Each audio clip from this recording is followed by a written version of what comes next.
தமிழ் நிறம் நேயர்களுக்கு வணக்கம். இன்று நம் நிகழ்ச்சியில் ஃபாதர் ஜேகஸ்பர் அவர்கள் நம்முடைய இணைஞ்சிருக்காங்க. ஸோ அவங்ககிட்ட பேசலாம். வணக்கம் ஃபாதர். வணக்கம். கரண்டாக பேசிட்டு இருக்கக்கூடிய விஷயம் என்ன அப்படின்னா, எல்லோருக்குமான தலைவர் அம்பேத்கர் அப்படிங்கிற நூல் வெளியீட்டு விழாவை ஆதவ அர்ஜுனோட வாய்ஸ் ஆஃப் காமனும் விகடனும் சேர்ந்து அதில் வெளியிடுறாங்க. அந்த விழாவுக்கு திருமா போகலை அப்படிங்கிறதான் இன்னைக்கு ஒரு பெரிய கொஸ்டினாக இருக்குது. இதை எப்படி பார்க்குறீங்க? அதாவது நீங்கள் முதலில் இதனுடைய நீங்கள் விரிவாக பார்த்தீங்க அப்படின்னா, திருமா என்கின்ற ஆளுமை சமகால தமிழ் சமூகத்திலும் அரசியலிலும் யார், விஜய் அவர்கள் யார், ஆதவ அர்ஜுனா அவர்கள் யார், இந்த வெளியீடுகளில் ஈடுபட்டிருக்கிறவர்கள் யார், இந்த பின்புலத்தில் தான் நீங்கள் பார்க்கணும். ஓகே, இப்படியான ஒரு சர்ச்சைக்கு திருமா அவர்களை இழுப்பதே அவருக்கு இழுக்கு. திரு விஜய் அவர்கள் திரைத்துறையில் ஒரு மிகப்பெரிய புகழ் பெற்றவர். அது ஒரு சாதனை.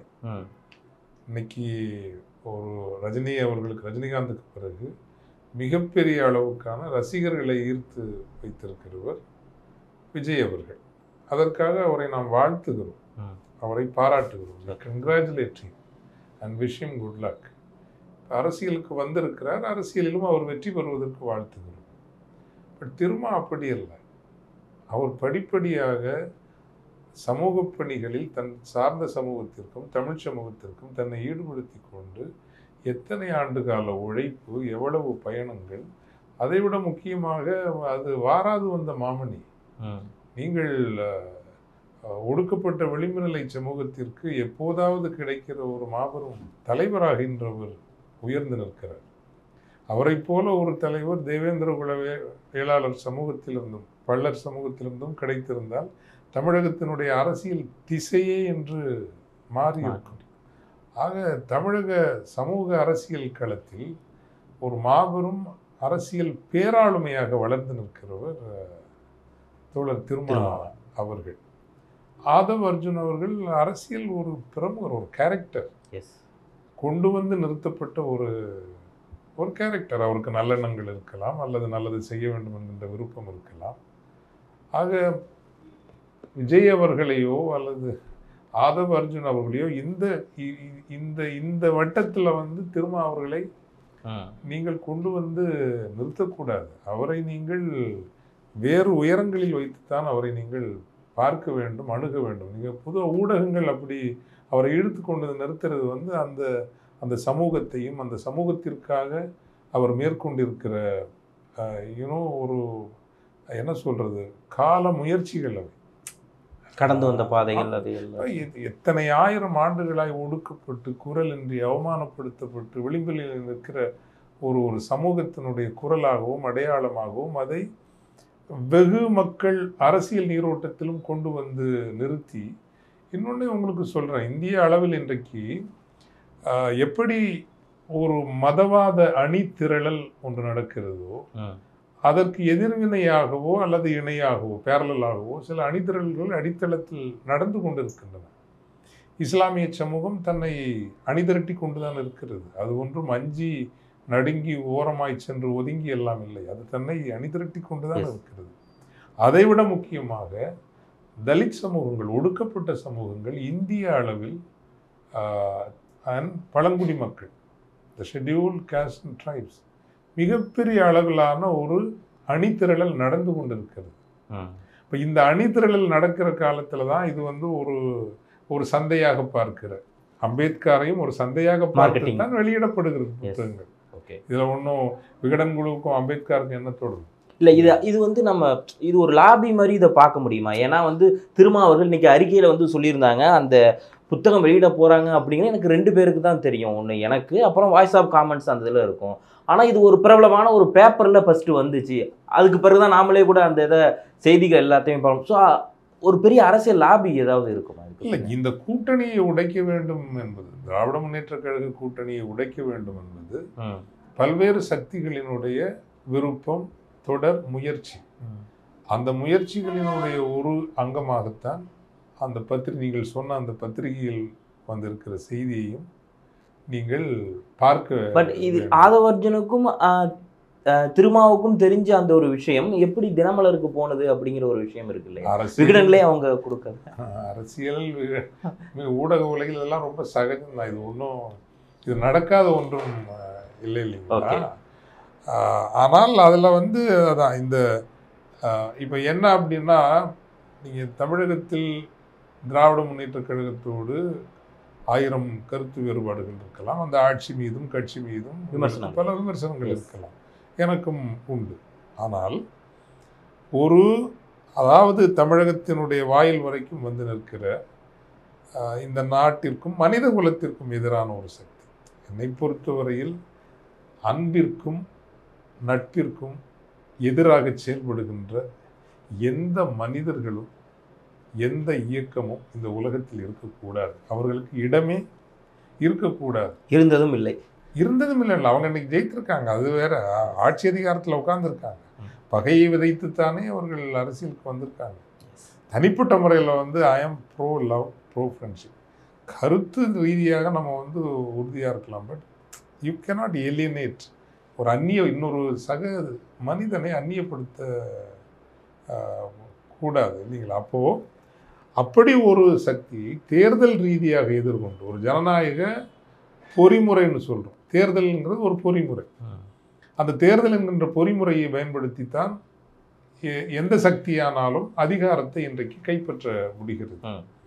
அந்த தேர்தல் என்கின்ற பொறிமுறையை லாபகமாக கையாள தெரிந்தும் அணி திரட்டுதல்கள், மொபிலைசேஷன் நடத்தி அந்த சக்திகளை தடுத்து நிறுத்துகிற ஆற்றல் திராவிட முன்னேற்ற கழக அணிக்கு, கூட்டணிக்கு, கட்சிக்கு இருக்கிறது. ஸோ அந்த கூட்டணியை உடைக்க வேண்டும் என்பது இங்கு பல்வேறு சக்திகளினுடைய ஒரு அவா. அதை விகடனும் பண்ணுறாங்களா? ஏன்னா இன்னைக்கு அந்த ப்ரொமோதெல்லாம் எப்போ அவங்க பண்ணல, எப்பவும் அவங்க பண்ணிட்டு தான் இருக்கிறாங்க. ஓகே, அவன் எப்போ பண்ணல, அந்த கூட்டமே பண்ணுவாங்க, விகடன் பண்ணுவாங்க, தினமலர் பண்ணுவாங்க, எல்லாரும் பண்ணுவாங்க. ஓகே, ஆனால் இவங்களுக்கு தான் திமுக சேவகம் செய்யும், அது வேற. ஓகே, ஆமாம் ஆமாம் ஆமாம் ஆமாம். அவங்களுக்கு ஒரு பிரச்சனைனா இவங்க ஓடி போவாங்க, அவங்களுக்கு ஏதாவது ஒரு சிரமம்னா இவங்க போய் துணையாக நிற்பாங்க. அது வேற கதை. அது திமுக மேல உள்ள நம்முடைய ஒரு விமர்சனம். அவங்க வீட்டில் ஏதாவது நல்லது கெட்டு நடந்தால் முதல் ஆளாக போய் நிற்பாங்க. அதை பற்றி நம்ம இப்போ பேச வரல, அது அவங்களோட சுதந்திரம். பட் இந்த நேரத்தில் வந்து அவங்க செய்திருக்கிறது இந்த கூட்டணியை குழப்ப வேண்டும் என்கின்ற ஒற்றை நோக்கோடு. ஓகே, பட் ஆனால் இதில் ஆதவ அர்ஜுனா வந்து நிறைய பேட்டிகள் எல்லாமே சொல்லியிருந்தார். அதில் திமுகவை நேரடியாகவே அட்டாக் பண்ணி பேசியிருந்தார். ஒரு நடிகராக இருக்கிற ஒருத்தர் வந்து துணை முதலமைச்சராகவே ஆகிறப்போ ஏன் எங்களால் முடியாதா அப்படின்னு சொல்கிறப்போ இந்த மாதிரி அந்த உடைக்கக்கூடியதாக தான் இருக்குது அப்படின்னு அங்கே இருக்க விசிகாவில் இருக்கக்கூடிய முக்கியமானவர்கள் எல்லாருமே சொன்னாங்க. ஆலுஷா நவாஸ்லேருந்து ஆரம்பிச்சு எல்லாருமே எதிர்மறை விமர்சனங்கள் சொன்னாலும் திரும்ப ஏன் அவரை டச் பண்ணாமே இருக்காரு, எந்த விமர்சனத்தையும் கொடுக்காம அவரை போறாரு இல்லையா? ஆதவ அர்ஜுனா மேல எந்த விமர்சனத்தையும் திரும்ப காமிக்காம இருக்காரு அப்படிங்கிற ஒரு கேள்வி எழுப்புது. இல்லை, உண்மையிலே என்ன சொல்லணும்னா எனக்கு தெரியல. ஏன்னா தமிழக அரசியல் வெளியில் அப்படி ஒரு முக்கிய ஆளுமையாக நான் ஒன்றும் ஆதவ அர்ஜுனா அவர்களை பார்க்கல. அதனால அவர் தொடர்பான செய்திகளையும் நான் மன்னிக்கணும். அப்படி ஒன்றும் யாரையும் ஒரு மதிப்பு குறைவாக நடத்தணும் அப்படின்னு இல்லை. நான் இப்போ தோழர் ரவிக்குமார் ஏதாவது சொல்லியிருக்கிறாரா, எழுதியிருக்கிறாருன்னா நான் அதை உன்னிப்பாக நான் பார்ப்பேன். தோழர் வன்னியரசு எங்கேயாவது ஒரு இடத்துல போய் நிற்கிறாரா, அவர் என்ன பண்ணுறாருங்கிறத நான் கவனமாக பார்ப்பேன். இல்லை தோழர் சிந்தனை செல்வன் ஏதாவது பேசுகிறாரா, என்ன சொல்லியிருக்காருங்கிறத நான் பார்ப்பேன். அப்படி ஒன்றும் ஒரு அடிநிலையிலிருந்து உழைத்து மக்களுக்காக நின்று அல்லது களத்தில் நின்று குரல் கொடுத்து அதற்காக இழப்புகளை சந்தித்து வந்த ஒரு ஆளுமையாக நான் பார்க்கலாம். அதனால் சீரியஸ்லி அவங்க என்ன பேசுகிறாங்க, என்ன கொள்கிறாங்கிறத நான் கவனிக்கவும் இல்லை. அப்படி நான் கவனிக்கிற அளவுக்கு அது ஒரு முக்கியமாகவும் நான் நினைக்கல, மன்னிக்கணும். ஓகே, பட் ஆனால் இந்த திருமா மேலே இருக்கக்கூடிய அந்த விமர்சனம் இருக்கு இல்லையா, சமீபத்தில் நீங்கள் கூட சொல்லியிருந்தீங்க, அவர் மேல் வைக்கக்கூடிய அந்த ஊடகத்தின் மீது, சில ஊடகங்கள் மீது அவர் மீது வைக்கக்கூடிய விமர்சனம் இருக்குல்ல, இல்லை அவர் ஆதவ் தனியாக போயிட்டாரு, திருமா அந்த நிகழ்ச்சியை புறக்கணிச்சிட்டாரு, திமுகவுக்கு இவர் வந்து பயந்து இருந்துட்டாரு அப்படிங்கிற விமர்சனம் இருக்குல்ல, இதை எப்படி பார்க்குறீங்க ஃபாதர்? ஒரு கட்சியினுடைய தலைவராக சில நேரங்களில் சில அனுசரணைகள் செய்துதான் நீங்கள் செல்ல வேண்டி இருக்கலாம். அது ஒரு தனிப்பட்ட நட்பாக இருக்கலாம், அல்லது ஏதேனும் ஒரு இடர் நிறைந்த ஒரு பொழுதில் உங்களுக்கு துணை நின்று இருக்கலாம். இப்படி எத்தனையோ விஷயங்கள் இருக்கலாம் இல்லையா? அப்போ அதுக்காக அவர் எந்த நிலைப்பாடு எதற்காக எடுக்கிறார்? ஒரு தலைவர் தனி மனிதராக நின்று சில ஒரு அணுகுமுறைகளை அவர் எடுப்பதற்கு எல்லா உரிமையும் இருக்கிறது. அது ஏதோ தமிழக அரசியலில் ஒரு பேசப்பட வேண்டிய ஒரு விஷயமானு எனக்கு இப்பவும் புரியல. நீங்கள் கேட்டுகிட்டே இருக்கிறீங்க. இது தமிழக அரசியலில் ஒரு ஊடக விவாதமாக மாற வேண்டிய இது பேசிக்கலி இதெல்லாம் இந்த Kumudam reporter junior Vikatan matter. அது ஒரு சீரியஸான ஒரு இஷ்யூவான்னு எனக்கு உண்மையிலே தெரியல. இல்லை, ஏன்னா இது அம்பேத்கர் அப்படிங்கிற ஒரு விஷயம் இருக்கணும். நமக்கு இங்கே தமிழகத்தை பொறுத்தவரை ஞாபகம் வர்றது அவருடைய கொள்கைகளை எப்போதுமே சொல்லி கொண்டு இருப்பவர் திருமாவர்கள் தான் இருக்காங்கன்னு சொல்கிறப்போ அவங்க அதுக்கான வெளிப்படையாகவே சொல்லிட்டார், அறிக்கையை சொல்லிட்டாங்க. ஆனால் எதிர்கட்சிகளாக இருக்கட்டும் மற்ற எல்லாருமே இந்த ஐடிவிங்களை சமூக வலைதளங்கள் விவாதிக்கும் போது என்ன சொல்கிறாங்க அப்படின்னா, அவர் போகலை, அம்பேத்கரோடதுக்கு வர்றாங்க, அம்பேத்கருடைய பேரனையும் அங்கே கலந்துக்கிறாரு அப்படிங்கிறப்போ அவர் போகலை அப்படிங்கிறப்போ அவர் அம்பேத்கரையே புறக்கணிச்சிட்டார் அப்படிங்கிற ஒரு விமர்சனத்தை வைக்கிறாங்க இல்லையா? இது எவ்வளவு நகைப்பிற்குரிய ஒரு விமர்சனம். தோழர் திருமா அம்பேத்கரை புறக்கணிக்கிறார் அப்படிங்கிறது எவ்வளவு நகைப்பிற்குரிய. வணிகத்திற்காக விகடன் குழுமம் அம்பேத்கரை வெளியிடுகிறது. அது கலைஞரை வெளியிட்டது, பேரறிஞர் அண்ணாவை வெளியிட்டது. என்ன, பேரறிஞர் அண்ணா மீது கொண்ட அளவற்ற பற்றினாலும் காதலினாலுமா, அல்லது கலைஞர் மீது கொண்ட கரை கடந்த மதிப்பினாலும்? கலைஞர் பற்றி போட்டாச்சுன்னா அவங்களுக்கு ஒரு வியாபாரம் நடக்கும். அண்ணாவை பற்றி எழுதினால் ஒரு ஒரு வியாபாரம் அவங்களுக்கு நடக்கும். இப்போ அம்பேத்கரை பற்றி அவர்களுக்கு அது வியாபாரம். அந்த வியாபார நிகழ்வுக்கான ஒரு விழாவில் இவர் செல்வதாக அவர் ஒத்துக்கொண்டிருந்திருக்கிறார். அதை ஒரு பத்திரிகை ஒரு வேறு வடிவத்தில் திருத்தி எழுதிய பொழுது இன்னும் 18 மாதங்களில் தேர்தல் வர இருக்கிறது தமிழகத்தில். இந்த சூழலில் கூட்டணியை குழப்புகின்ற அளவுக்கு ஒரு விவாதத்திற்கு வழிவகுக்க வேண்டாமே என்று அவர் கருதி இருந்தால் அது பொறுப்பானது. இது இப்போ எதிரும் புதிருமான கருத்து உடன்படாத தலைவர்கள் எல்லாம் ஒரே மேடையில் சந்திப்பது என்பது ஒரு ஆரோக்கியமான ஒரு விஷயம். மிகவும் ஆக்கப்பூர்வமான வரவேற்க வேண்டிய ஒரு விஷயம். எம்ஜிஆரும் கலைஞருமே நிறைய விஷயங்கள் இப்போ கூட ராஜ்நாத் சிங் கலைஞருடைய நாணய கலைஞருக்கும் அவருக்கும் தனிப்பட்ட நட்பு இருந்தது. காங்கிரஸ் கூட்டணியில் தான் திமுக இருக்கிறது. ஆனால் ராஜ்நாத் சிங்கை அழைத்து இப்படி எத்தனையோ நிகழ்வுகள் நடந்து கொண்டுதான் இருக்கின்றன. திருமா ஒருவேளை சென்றிருந்து அந்த நிகழ்வில் விஜய் அவர்களோடு கலந்து கொண்டிருந்து அதை பற்றி திமுக ஐயப்பாட்டுடன் நோக்கி இருக்குமே, ஆனால் எனக்கு திமுகவுடன் தான் உடன்பாடு இருக்காது. அப்போ ஒரு தன்னம்பிக்கையான கட்சியோ தலைவரோ எந்த இடத்திலும் சென்று வாய்ப்பு தன் பிள்ளையை பற்றி நம்பிக்கை இருக்குமே, ஆனால் பெற்றோர் எந்த இடத்திற்கும் பிள்ளையை அனுப்பி வைப்பார். அந்த பிள்ளை ஏதாவது தவறு நடந்தாலும் சொல்லும் என்கின்ற நம்பிக்கை எத்தனை பெற்றோர்களுக்கு இருக்கிறது இல்லையா? நான் பார்த்துருக்கிறேன். இல்லை, என் பிள்ளை தப்பு பண்ணாது, அங்கே போயிட்டு வரட்டும். 10 பேர் இருக்கிற இடத்துல எல்லாரும் குடித்தாலும் என் பிள்ளை குடிக்காது. அப்படி ஒரு பிள்ளையை பற்றி சொல்கிற பெற்றோர்களை நாம் பொதுவாக அரசியல் பண்பாடு அப்படி தான் இருக்கணும். ஒரு ஆளை பார்த்தாலும் பேசினாலும் அது ஒன்றும் இயல்பான ஒரு விஷயம். மாலை நேரத்தில் ஒரு தேநீருக்காகவோ ஒரு இரவு உணவிற்காகவோ சந்தித்துக் கொள்கிறீர்கள் எதிரும் புதிருமானவர்கள் என்றால் அது வரவேற்கப்பட வேண்டிய அப்படி ஒரு ஒரு முன்னுதாரணமான ஆக்கப்பூர்வமான அரசியல் பண்பாடு தமிழகத்தில் இல்லைதான். இப்போ இன்றைய சூழலில் இல்லைன்னா நான் நினைக்கிறேன். என்னோட ஒரு அவுட் சைட் ஃபீல்னு வச்சுங்களேன். இதையெல்லாம் கருத்தில் கொண்டுதான் ஒருவேளை இந்நேரத்தில் நாம் அந்த நிகழ்வில் கலந்து கொண்டால் கூட்டணிக்குள் குழப்பம் விளைவிக்க விரும்புகின்றவர்கள் தேவையில்லாமல் எழுதி கொண்டும் பிரச்சனைகளை உருவாக்கி கொண்டும் இப்போ இந்த கூட்டணி உடையணுங்கிற ஒரு விசிகாவை இந்த கூட்டணியிலிருந்து அகற்ற வேண்டும் என்று நினைக்கிற சிலர் திமுகவுக்குள்ளேயே இருக்கிறாங்க. இதில் நான் யார் பேர் சொல்ல விரும்பல, இருக்கிறாங்க. இந்த கூட்டணி எப்படியாவது கழட்டி விடணும். ஆமா, திமுகவுக்குள்ளே இருப்பாங்க. ஒரு மிகப்பெரிய கட்சியில் பல கருத்து மோதல்கள் பல பேர் புல்ஸ் அண்ட் பிரஷர் இழுப்புகளும் ஈர்ப்புகளும் எல்லாம் இருக்கத்தான் செய்யும். அதனால ஒரு தற்காப்பு நிலைப்பாடாக தோழர் திருமா அந்த நிலைப்பாட்டை எடுத்திருக்கிறார். அதை புரிந்து கொள்ள முடிகிறது. இப்போ எல்லாருக்கும் வரக்கூடிய கேள்வி என்ன அப்படின்னா, அப்போ விஜய் பின்னாடி RSS இருக்காங்களா அப்படிங்கிற ஒரு கேள்வி வருது. ஏன்னா இந்த விழாவுக்கு பார்க்குறப்போ விசிகா தொண்டர்கள் யாருமே வரல. இப்போ முன்னாடி வரைக்குமே அந்த காணொலிகளை பார்க்குறப்போ அங்கே யாருமே வரல, விசிகா தொண்டர்கள் வரல. ஏன்னா அம்பேத்கருடைய புத்தகம் வெளியிடப்படுது, அங்கே யாருமே வரல. தாவேகா தொண்டர்கள் தான் அங்கே இருக்காங்கிறப்போ விஜய் பின்னாடி அப்போ RSS இருக்காங்களா அப்படிங்கிற ஒரு கேள்வி. நான் அதில் அதை இருக்காங்க இல்லைன்னு சொல்ல வரல. ஆனால் 2031 என்பது தமிழக அரசியலில் சில மறுவரையறைகள் நடக்கப் போகிற தேர்தல். 2026 அல்ல, 26 பாமக, அதிமுக, விஜய் இப்படி ஒரு கூட்டணி அமைந்தால் அவர்கள் வெற்றி பெறுவதற்கான வாய்ப்புகள் அதிகம். கடந்த தேர்தலில் கூட ஒரு 40 தொகுதிகளில் 38 தொகுதிகளில் 1000-லிருந்து 8000 10,000 வாக்குகளுக்கு உள்ளான வேறுபாட்டில் தான் திமுக வெற்றி பெற்றார். எனவே 1000 ரூபாய் கொடுத்தும் பெண்களுக்கு இன்னும் ஒரு 25 லட்சம் பேருக்கு கொடுக்க வேண்டி இருக்கிறது, அதையும் கொடுத்து விட்டால் எளிதாக வென்று விடலாம் என்று கணக்கு செய்வதெல்லாம் சிறுபிள்ளைத்தனமான கணக்கு. ஒரு பொது தேர்தல் என்பது அந்த கணக்குகளில் எல்லாம் வேலை செய்யாது. அது வேற.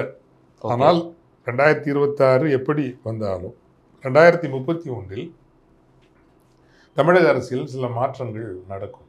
அதற்கு முன்னால் அண்ணா திராவிட முன்னேற்ற கழகத்தை எப்படி எனும் பலவீனப்படுத்த வேண்டும் என்பது பாஜகவினுடைய முதல் ஒரு உத்தியாகவும் வியூகமாகவும் இருக்கும். 2 ஏக்நாத் ஷிண்டே போல, அஜித் பவார் போல, பீகாரில் நிதிஷ்குமார் போல தமிழ்நாட்டிலும் கேரக்டர்ஸ் உருவாக்கணும். ஓகே, ஆமாம். இப்போ பார்த்தீங்கல்ல, நீங்கள் அந்த 2 கேரக்டர் உருவாக்குனாங்க. ஒரு 3 வருஷம் அவங்கள பொம்மை அரசாங்கம் மாதிரி வச்சு இல்லை அவங்கள ரூல் பண்ண விட்டாங்க. ஓகே, பட் கரெக்டாக இப்போ பாருங்களேன் எப்படி அவங்க காலி பண்ணிட்டாங்க. ஆமாம், இப்போ 132 தொகுதி வச்சுருக்காங்க. இன்னும் அவங்களுக்கு தேவை 13 தொகுதி தான். இந்த 2 கட்சியிலேருந்து உடைச்சி இங்கே கொண்டு வரதுக்கு அவங்களுக்கு ஒன்றும் வேலையாகாது. ஓகே, ஏற்கனவே இப்போது சரத் பவாரோ அல்லது ஒரு தாக்கரேயோ உதய் தாக்கரேயோ பலவீனம் ஆயிட்டாங்க. ஆமாம், இவங்க 2 பேரும் பலவீனம் ஆயிட்டாங்கன்னா அடுத்த நீங்கள் தேர்தல் வருகின்ற பொழுது அன்டிஸ்பியூட்டட் பார்ட்டி, எந்த தொந்தரவும் நம்பர் 1 தொந்தரவு இல்லாத நம்பர் 1 பார்ட்டியாக இருக்கும். அதே இதை தான் அவங்க வந்து பீகார்லேயும் அவங்க முயற்சி பண்ணுறாங்க. நிதிஷுக்கு பிறகு அந்த கூட்டணி நிற்காது, அந்த கட்சி நிற்காது. ஸோ நிதிஷ்ங்கிற கேரக்டரை இவங்க வந்து ஆர்கனைசேஷனல் மசில் உள்ளவங்க, ஃபினான்ஷியல் மசில், ஆர்கனைசேஷனல் மசில், தெளிவான பயண திட்டங்கள் உள்ளவர்கள், ஆர்எஸ்எஸ் அமைப்பு. ஸோ தமிழ்நாட்டுக்குள்ளே வந்து அவங்க வந்து அந்த மாதிரி நிதிஷ்குமார், இப்போ சீமான் அப்படி ஒரு கேரக்டர் அவங்க உருவாக்குனது தான், ஆர்எஸ்எஸ்ஸால் உருவாக்கப்பட்டவர் தான் சீமான். அதே மாதிரி இப்போ விஜய் அவர்களாக இருக்கலாம். இது விஜய் அவர்களுக்கு தெரியுமா புரியுமான்லாம் தெரியாது. ஏன் திமுகவை உடைத்தே கூட அப்படி ஒரு கேரக்டர் அவங்க உருவாக்க முடியாதுன்னு சொல்ல முடியாது. ஓகே, உருவாக்கலாம். மு.க. ஸ்டாலின் அவர்கள் நலமாக தொடர்கிற வரை அது நடக்காது. அது நடக்காது. ஏன்னா அவர் இன்னைக்கு வந்து ஒரு அன்டிஸ்பியூட்டட் லீடர். திமுகவை உடைச்சிட்டு போகிறதுக்கு அப்படி யாரும் அந்த துணிவும் வராது. அப்படி வருகிறவர்கள் அப்படி ஒன்றும் செல்லுபடி ஆகாது, சோபிக்க முடியாது. ஆனால் அவருக்கு ஒரு உடல்நல குறைவு வந்தோ அல்லது அவருடைய காலம் முடிந்த பிறகோ திமுகவுக்குள்ளிருந்தே அப்படி ஒரு அஜித் பவாரையும் ஒரு ஷிண்டேயும் உருவாக்க மாட்டாங்கன்னா எளிதாக உருவாக்குவார். ஓகே, ஆனால் பச்சையாக கூட யாரை வச்சு உருவாக்குவாங்கன்னு கூட சொல்லலாம். பட் இப்போ சொல்ல வேணாம், அது ஒரு தேவையில்லாத ஒரு விஷயம். ஸோ அது அவங்களுடைய ஸ்ட்ராட்டஜி. ஸோ நீங்கள் கேட்ட கேள்விக்கு சொல்கிறதுனால இது போன்ற கேரக்டர்ஸ் வரணும், வந்து அப்படி ஒன்றும் இல்லாமல் போகணும். இப்போ ஒன்றும் இல்லாமல் போகிறவங்க எப்போவுமே அரசியலுக்கு வந்து பழக்கப்பட்டான்னு வச்சுங்களேன், அப்படியே இந்த கடலில் அவங்க அப்படியே இந்த அலை மோதி கொண்டு இருக்கிற மெதவைகள் போல் வேறு வழியில் என்ன எங்கே வந்து தஞ்சம் போவாங்க, பெருசாக யார் இருக்காங்களோ அங்கே தான் வந்து தஞ்சம் போவாங்க. திமுக அண்ணா திமுக கட்சியில் ஏற்கனவே க்ரௌடட் பார்ட்டி, அது ரொம்ப கூடாரம் நிறைஞ்சு வெளியிற கட்சிகள். கொஞ்சம் இடம் இருக்குதுன்னா பிஜேபி. ஆனால் அப்புறம் பிஜேபியை பொறுத்த வரைக்கும் பலவேறு அமைப்புகள், துணை அமைப்புகள், அந்த அமைப்புகள் பணம் அடிக்கிறது எல்லாம் இருக்கிற போது ஒரு வலுவான சக்தியாக தங்களை வார்த்தெடுப்பதற்கான அந்த ஒரு காலச்சூழல் வரும். அதற்காக ரொம்பவே பிரயத்தனப்பட்டு பாஜகவும் அதனுடைய அமைப்புகளும் ஆர்எஸ்எஸ் அமைப்புகளும் வேலை செய்துட்ருக்காங்க. அந்த வேலை செய்தனுடைய ஒரு அங்கமாகத்தான் நான் கடந்த 20 ஆண்டுகளாக 25 ஆண்டுகளாக தமிழக அரசியலை பார்த்த வரையில் இவர் விஜய் அவர்களையோ அல்லது இவர்களையோ பார்க்கலாம். ஓகே, அப்படித்தான் சொல்ல முடியாது, வாய்ப்பு இருக்கு. அப்படி இருக்கு. என்னன்னா நாம் தமிழர் கட்சிக்கு அவங்க பணம் கொடுத்தாங்க, எனக்கு தெரியும், நல்லாவே தெரியும். இப்போ ஆர்எஸ்எஸ் எதுக்கு போய் அவங்களுக்கு பணம் கொடுக்கணும்? ஏன் அவங்க அவங்களோட ஒத்தே போகாது. இப்படி ஒரு கேரக்டர் உருவாக்குறது தானே இல்லைங்களா? ஓகே, எதிரியும் நான் தான் உருவாக்குவேன் அப்படிங்கிற மாதிரி. ஆமாம், உருவாக்கி ஒரு கட்டது இப்போ நீங்கள் போய் இவரை வந்து இப்போ அவரை எப்படி மட்டுப்படுத்த ஆரம்பிச்சிட்டாங்க. இப்போ சீமான் அவர்களை உருவாக்கி இப்போ விஜய்ங்கிற ஒரு கேரக்டர் வந்து போய் அவருக்கு வர வேண்டிய விஜய்ங்கிற கேரக்டர் வரலன்னு வச்சுக்கோங்களேன், டெஃபினட்டாக இந்த தேர்தலில் Yes. ஒரு 14% வாக்குகள் வரை நாம் தமிழர் கட்சி வந்திருக்கும். ஆமாம். எஸ். அப்போ அது இப்போ மட்டுப்படும். அதில் பாதி வந்து விஜய்க்கு மாறும் இல்லையா? எஸ். ஸோ இப்போ விஜய் எவ்வளவு தாக்கு பிடிப்பாருன்னு தெரியாது. ஓகே. இந்த தடவை அவர் கூட்டணி வைக்கலன்னு வச்சுங்களேன், இந்த தேர்தலோட அவர் முடிஞ்சு போயிடுவார். அவர் ப்ராஜெக்ட் ஒரு வேலை 200 கோடியோ 300 கோடியோ தான் கொண்டு வராங்கன்னா இன்னைக்கு இருக்கிற எலக்ட்ரல் பாலிடிக்ஸில் அதெல்லாம் ஜஸ்ட் லைக் தட் ஓடிடும். ஓகே. நீங்கள் கம்யூனிஸ்டுகளை போல வந்து அரசியல் நடத்தினால் மட்டும்தான் அதுக்கு நீங்கள் காடஸை உருவாக்கணும், ரசிகர்களை தொண்டர்களை உருவாக்கணும். தொண்டர்களை உருவாக்குவதற்கு பொறுமை வேணும், போகணும், சந்திக்கணும், ஊராக போய் நீங்கள் கூட்டம் பேசணும். அதெல்லாம் ரொம்ப சலிப்பும் களைப்புமான வேலை. அதெல்லாம் இவங்க டெஃபினட்டாக நான் சொல்கிறேன் பண்ண முடியாது. ஓகே. பட் இது வந்து இப்போ அம்பேத்கருடைய இந்த புத்தகத்தை வெளியிடுவதன் மூலமாக சிறுபான்மையினர் அந்த வாக்கு ஒரு போனஸ் பாயிண்ட் மாதிரி அவர் எடுத்துக்க முடியுமா? 2 வாரத்துக்கு அப்புறம் இந்த பேச்சு போயிடுங்க வந்து. ஓகே. ஒரு ஒரு ஒரு ரசிக ஒரு ஈர்ப்பினால் இந்த தேர்தலில் அவருக்கு வாக்கு கிடைக்கும். ஓகே. அது தலித் மக்கள் வாக்கும் கணிசமாக கிடைக்கும், இளைஞர்களினுடைய வாக்கும் கிடைக்கும், இல்லைன்னு. ஓகே. அதை இன்டெலிஜென்ட்டாக அவர் ப்ரக்மேட்டிக்காக அவர் பயன்படுத்திக்கிட்டாருன்னா அந்த இதில் எப்படி ஒரு 25 பேர் எம்எல்ஏ ஆவாங்கல்ல, ஆமாம், அவங்க கட்சியை பிடிச்சி அது தாக்கு பிடிப்பாங்க. எஸ். நம்ம பேஸை உருவாக்கணும், அந்த தொகுதியை தக்க வைக்கணும், விட்டுறக்கூடாது அப்படின்னு உழைக்கிற போது உங்கள் கட்சி வேரோடும். ஓகே. அப்போ நீங்கள் 2031 ஒரு பிளேயராக நிற்பீங்க. நான் இப்போ வந்து எல்லாம் அப்படியே தலைகளை மாற்றிடுவேன்னு எல்லாம் அட்வைசஸ் எல்லாம் சொல்லுவாங்க இல்லையா, தரிச்சு தான் நிற்பேன்னு. ஒரு அளவுக்கு மேலே வந்து இன்னைக்கு தொடர்ந்து ஒரு உங்களினுடைய கொள்கைக்காக உங்களோடு பயணிப்பதற்கு வருவார்கள், நீண்டு பயணிப்பதற்கு.